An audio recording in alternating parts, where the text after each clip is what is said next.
Now, the concept of a placeholder in Nigerian politics recently gained a lot of public attention when political parties used it to buy time ahead of final decisions on substantive choices for elective positions. While it can be argued that it was worked out quite well for some of them, the Lagos State chapter of the Labour Party is at the moment having to deal with uncomfortable situations created by the placeholder strategy. Abayomi Arabambi is the party's national publicity secretary, and he now joins us for an update on the Lagos crisis, what the Labour Party's National Working Committee is doing to resolve it, and how the party can key into the Million March solidarity marches across the country by supporters of its presidential candidate, Peter Obi, amongst other things. Welcome to the program, Mr. Arabambi.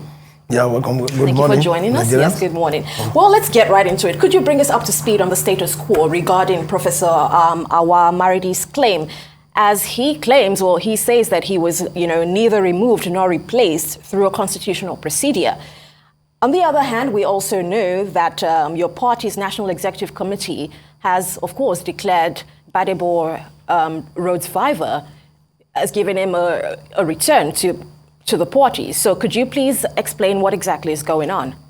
Well, thank you very much. Section 31 is very clear. It's only politicians that said, they call it a placeholder. We have room, for substitution of candidate as enshrined in Section 31 of the Electoral 2022. Yes, Awamaridi was our candidate, just on a temporary basis, pending when we are going to have enough time, for substitution by INEC. And I'm on national television, and I want to state clearly that Awamaridi wrote a letter of withdrawal to the party. All our placeholders wrote a letter of withdrawal to the party, which we forwarded to INEC, upon which they now came, to supervise the new substitution primary for Badebo, where he emerges. So his claim that he was not removed is beyond his power, because once we follow the INEC rules, that whosoever that we are going to substitute must have written a letter to the national chairman, which will now be forwarded to INEC. That was what preceded INEC now to now send the EPM, that is the Election Monitoring Department, from Abuja and Lagos, to monitor the substitute primary. And by October 4, Badebo Revival name, will appear as a gubernatorial candidate in Lagos. So are you disputing what Professor Awaridi's claim is? Are you disputing what he's saying? There is no weight to his statement? Is that what you're saying? Even in law, speculation is not in, as far as the Constitution of Nigeria is concerned.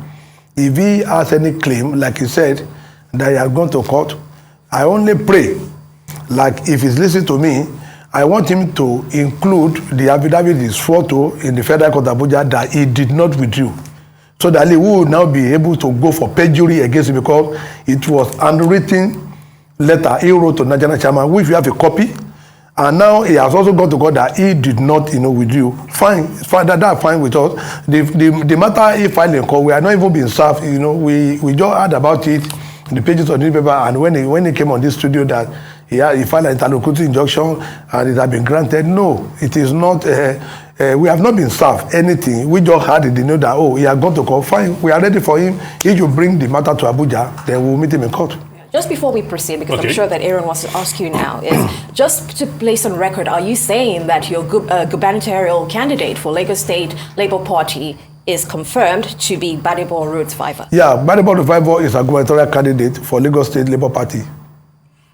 All right, Mr. Professor Arabambi has actually... No, I am a comrade. No, I'm actually phrasing the question. He's actually joined the presidential flag bearer of the Labour Party, talking about Peter Obi, into this. And he says that if what the Labour Party is doing right now in Lagos State, by nullifying both as the chairman and also the governorship candidate of the party, that's Salako, who probably by May 18, if he say by his own quote, was the Labour Party's chairman. At that point, it almost nullifies the candidacy of Peter Obi. Do you think that this particular impasse will also engulf and also probably tarnish the image and, more importantly, the candidacy of Peter Obi moving forward? You see, there are rules and law, that guide the operation of political parties. It will be economical with the truth. Lagos Labour Party leadership under him were given just 3 months on caretaker basis. And when that expire, another person, will have to come on board. Either they renew, your caretakership, or another person will come on board. Now, is it telling us that everybody that that take part in the presidential primary of Ahmed Tinubu, if they decided now to jump to another party, even as a delegate, then does that nullify the election of No, but this is quite different, because as at the 18th of May, yes, he was the chairman of the party. And if you look at that, by its own merit, it was on the back of that, probably he was part of the people that nominated Peter Obi to become the presidential flag bearer of the party. His tenure lapses, and he has been replaced. And that is the constitutional power of the National Working Committee. He is not the one to tell the Working Committee whether his tenure is to be extended. Everything he does then is legal, and every that he does by the new caretaker committee is also legal. His own caretakership terminated by May 18, and that is the final. He cannot come and superintend himself over the NWC to take decision. He has 3 months, and that 3 months, has gone. The 3 months has gone. And we did our primary, where Withdrawal Revival came on board, and that's also the final. If he has anything to challenge us, I think the electoral act also permitted anyone, it is 31 now, 32, that if you are not comfortable with any process, leading to nomination, you may approach a federal court. So he is free to go and challenge the nomination process of Withdrawal Revival. But I am telling Nigeria today, Awamaridi has ceased to be chairman of Labour Party in Lagos State. He has also ceased to be our gubernatorial candidate. By October 4, Withdrawal Revival name, we appear. Okay, let's follow that chain of thought and look at the wider landscape in relation to where your party is. Now, very recently, Withdrawal himself had a recent interaction with us on this platform, where he had indicated and expressed his intention to form a coalition of sorts with other interested parties, of course, in a bid to uproot the stronghold of the APC in Lagos. I want you to speak to the validity of that statement. Does it still hold any weight with Withdrawal? And is there any interest garnered on the part of the other parties so far? Well, because of the tsunami generated by this obedient movement, every party want to work with Labour Party. Even in PDP now, I know we have like 2-3 governors that will join the fold of Peter Obi very, very soon, because they believe there has to be a new Nigeria where all of us, we have the right, to take decision in this country. So it's not out of place. We have a lot of parties like that have been discussing, with us, because they know that this obedient movement is something else now. It's a tsunami that will definitely, sweep corruption away and give us a new lease of life in Nigeria and Lagos State. And our incumbent governor here, should just be. He needs to be winding up now, because there's no way he will return there, because people of Lagos State are also saying that Lagos is in the hand of one man, but they want to spread it so that every Lagosian will now have equity contribution in the development of their state. Could you speak to who some of these parties are? Well, that are showing interest? Yes, we are still under discussion. Even the governors also, are still under discussion, with the national leadership of the party. We don't want to let the cat out of the bag now, but I am confirming that at least 3 of those governors and 2 former governors, they will soon join us. And some will say that probably the Labour Party here in Lagos State are not seizing the moment, or are not probably using the wind under the sail of Peter Obi and the obedient movement to their advantage, when internal wranglings, which is almost synonymous with political parties of these days, where focus should be on how to win election as against who is the candidate for the party. Looking at how it stands right now, we with all that is going on, do you think you have enough time to settle your internal wranglings before the campaign begins to be able to usurp what you said, the fact that Lagos State is in the hands of one man? Well, presently, the only, person making noise all around is Awamaridi. But can I assure you, Labour Party is one big political family. There are no crises other than the self-induced, being propagated. No, but that is a serious issue because it's not being taken to court. Certainly, your attention, the Labour Party's attention in Lagos State will be divided. He lacked the locals. We are waiting for him. It's just like I said, I just pray. There's one document I needed in that matter. The affidavit is sworn to in Abuja. It's listened to me. Once we see that in the suit, then the police will now come in. I just pray, if he put in that affidavit, the sworn to that, he did not resign. He did not withdraw. Because when you do something like this, there are forensic experts that will come, then he will have the dates in court. It's not even going to be. Legal proceedings are not slam dunk and we are not that straightforward. No, if he wants to swear under oath, he know what the perjury is. Once you swear under oath, it's not a police matter. We'll do the needful with him. All right. Mr. Arabambi, I want us to stay on this question a little bit more that Aaron's just asked. What makes you believe, as we all know, Lagos State has pretty much been under the aegis of the APC's grip for many years, quite successfully for that party, we have to put it that way. What makes you believe that the Labour Party has the strength, the power, the capability to usurp this reign? And how do you intend to achieve that? Well, for 16 years, the PDP held Nigeria to ransom. And the tsunami came, through the APC. They boasted they will run Nigeria for 60 years. But Nigeria decided to change them. So for anyone in Lagos, they should expect such treatment because as we are now in Nigeria, in fact, let me give you a very good example. The INEC registration that just ended have over 8.7 million youth. They were docile for some reason before, but they have to be active now because they have a desire to change the leadership, in this country. Likewise, Lagos State. We will defeat them in Lagos because the people we have, they are not robots. We have done, a 1 million marriage, and we are still going to do another one.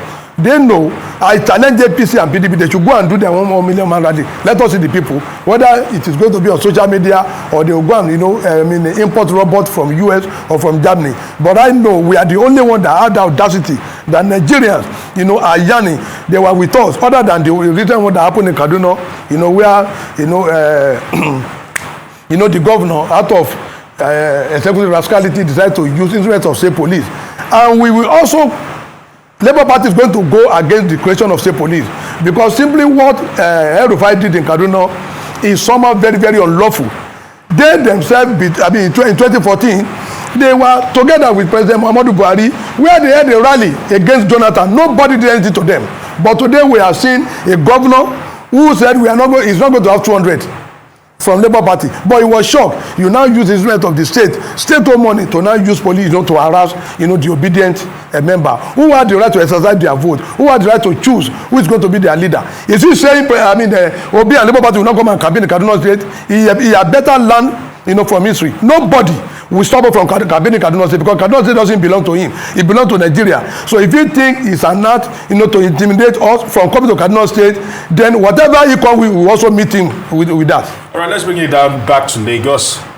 Let's talk about the man you're now saying that he's, the man the Labour Party has said that he's the governorship candidate for the party going into the 2023 polls, Withdrawal. Is it the man to be able to unseat the powers that probably emanate from Babylon?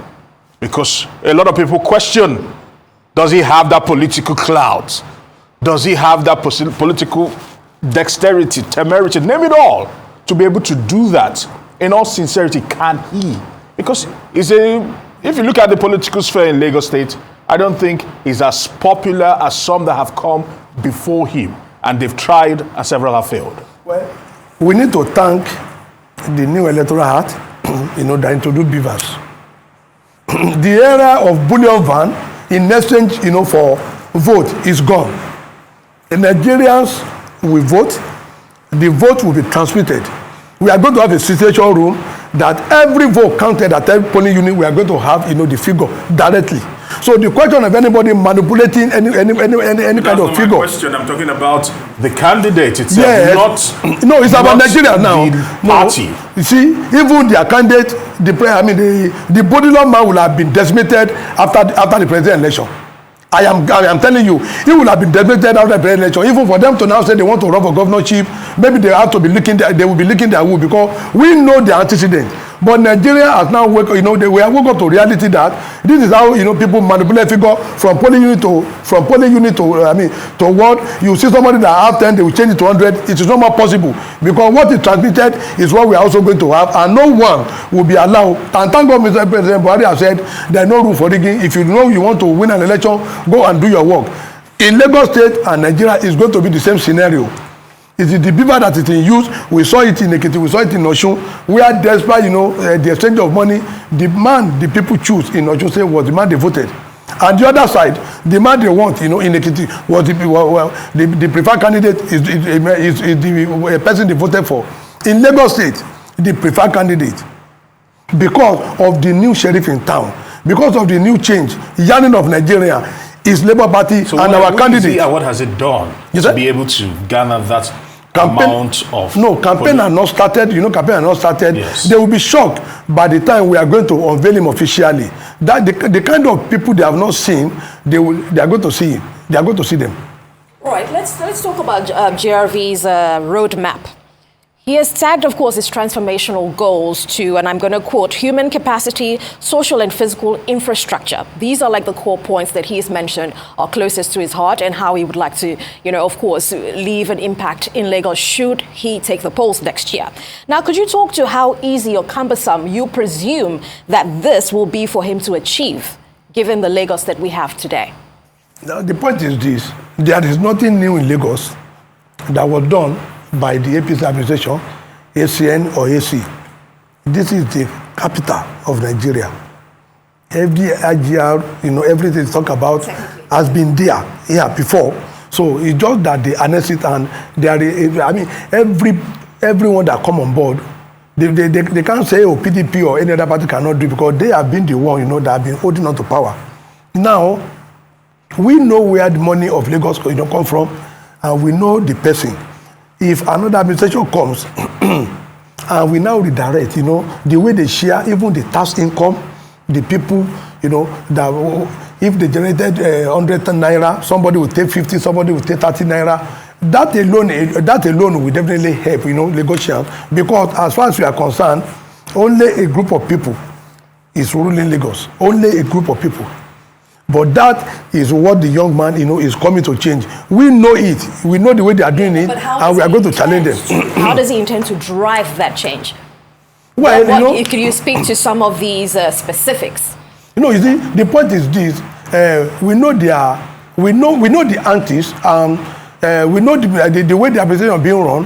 Once he gets the mantle of leadership, you understand, a lot of things will change. It's not going to be when, even politically, in Lagos State, you can't be anything except you go to body law. Those things will change. And that's why they didn't have enough people to be able to do even what we even take Lagos, to the greater height. They don't have. Because if you don't have loyalty here, you are not going to anywhere. You see some people say in the National Assembly for 16, 20 years, doing what? They will go there and they will be sleeping. But those are some of the things we are going to. They know we want to challenge the status quo, but there are certain things we still want to keep under wrap, because they control the ministry, they control the president, they control the agency. We just want Nigerians, by the time we start our campaign, just for Nigerians to see us that we are that change agent, and once they are voted out, come March, and a new lease of life will definitely come into Lagos State, through Labour Party. There are a lot of things now that we are just keeping under wrap, because we know they will intercept it. We know them. They are very, very sophisticated in this art. So we are just keeping something under the wrap. Let them continue to investigate, or let them continue to look for where we have solution. They are not going to find it. But talking about keeping things under wraps, is that counterproductive for you? Knowledge, they say, is power. If you're trying to garner support and you're trying to, get a critical mass to get in this following, information is key. So the more you keep things under wraps, it becomes more blurry for the electorate, the proposed electorate. Let me tell you, there are some things, that I just felt, okay, which, like now, in Lagos State, in all the ministries that belong to Lagos State government, and even everything that belong to them, who are the people in charge, of this ministry? They know themselves who is taking the tax. I know there was a time, there was an issue of court between Alphabeta, MD, and some other people like that. But nobody has been able to do anything because they control the center and they are in Lagos.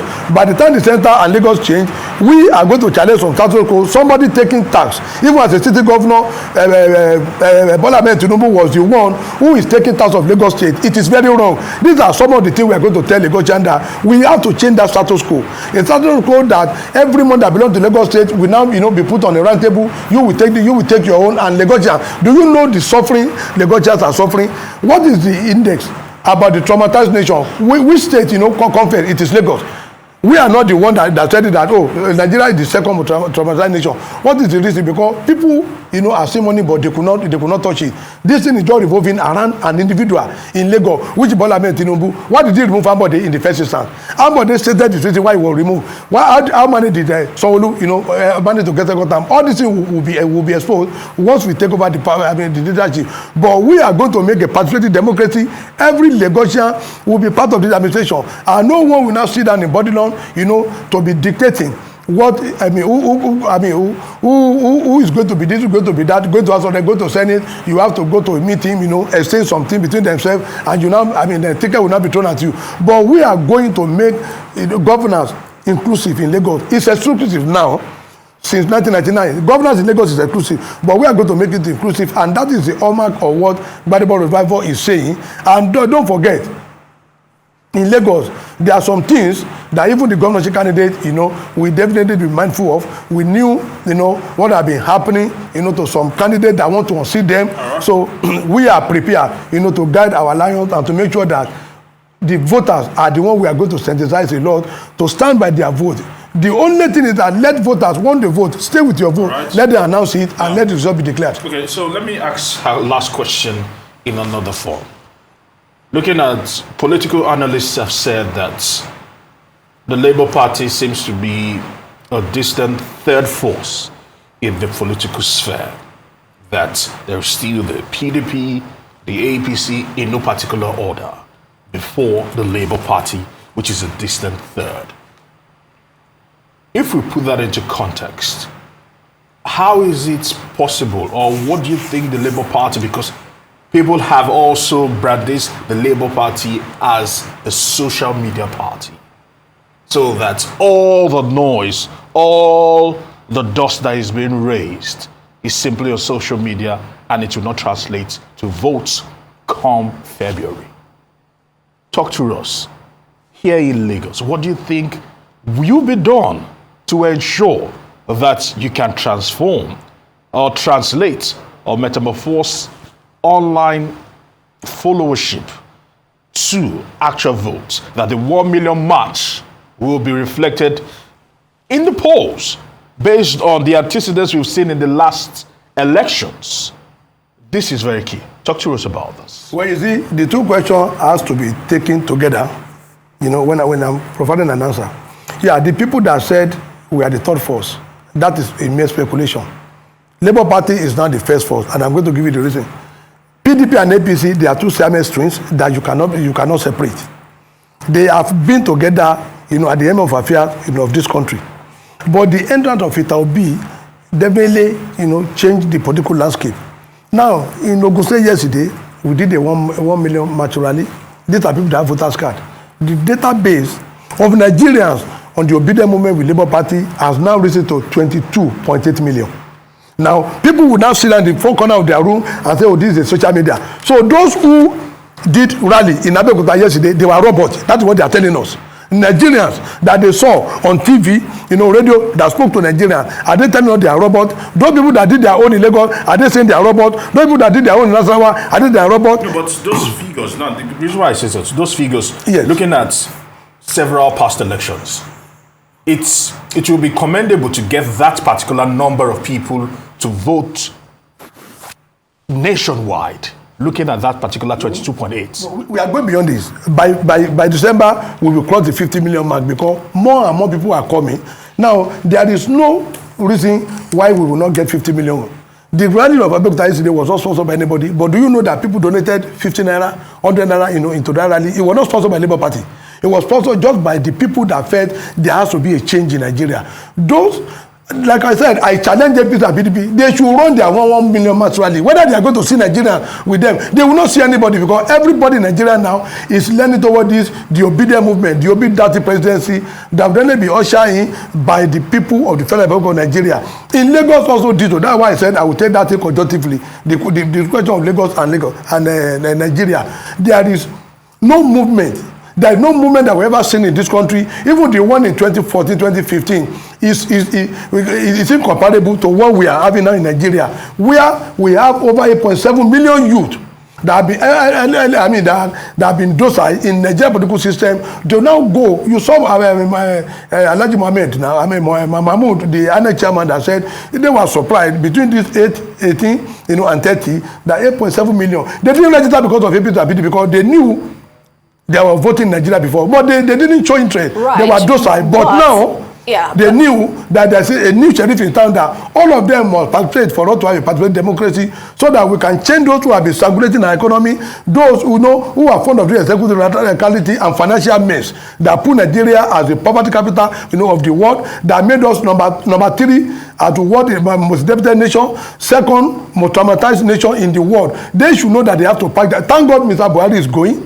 They don't have any other thing, to use to campaign. Both Atiku and Bola Ahmed Tinubu, they know who will come second and third. But definitely for the first person that we might be victorious in Peter Obi, and Nigerians are the one that will guide their vote and make sure it is counted. Yeah, Mr. Arabambi, while we get that, empirical evidence has already shown us that voter apathy, particularly in Lagos, is very high.